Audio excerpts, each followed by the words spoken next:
Yes, and the bumblebee's name is Michael, which I kind of love.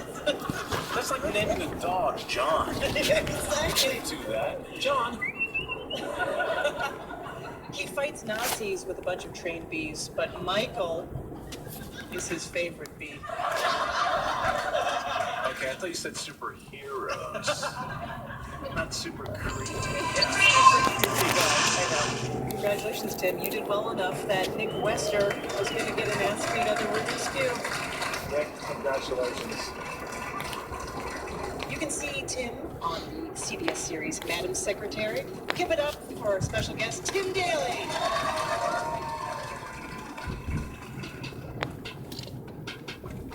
Our next two contestants will play a game where we've ruined a beloved American novel. Let's meet them. First up, Caroline Barnard on buzzer number 1. You went to Harvard Law and are a recovering lawyer. Welcome. Thank you.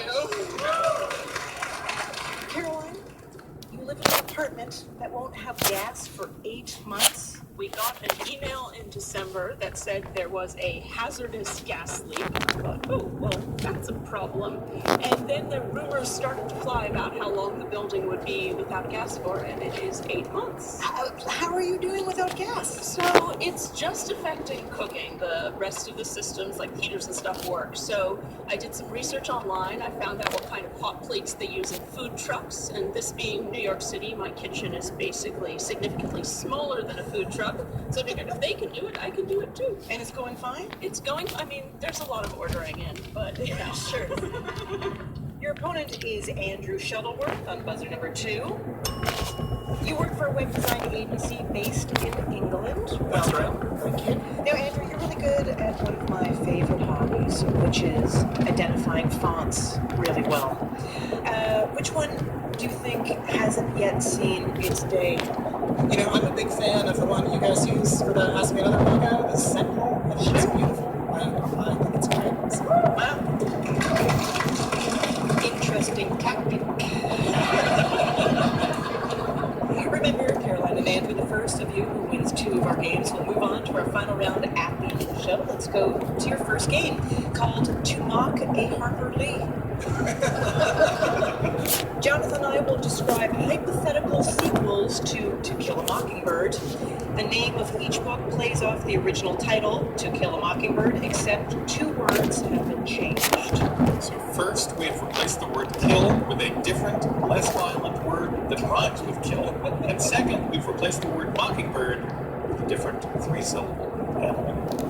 Why? That's a great question. Those of you who are Chung, why don't you give us an example? if we said Scout incites a spotted, laughing, dog-like scavenger by taking it on a roller coaster, you'd answer, to thrill a hyena. Buzz in, talk it out. It's totally fine. Here we go. Atticus hears the sound of a venomous viper's tail, so he fires up his Weber and cooks it for dinner. Andrew. To grill a rattlesnake? Yeah, that's right.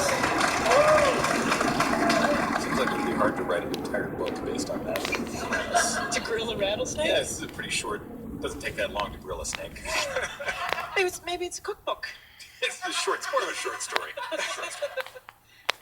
Scout wants to bring an amphibious Australian egg-laying mammal to the Halloween party, but first has to decorate it with pleated fabric.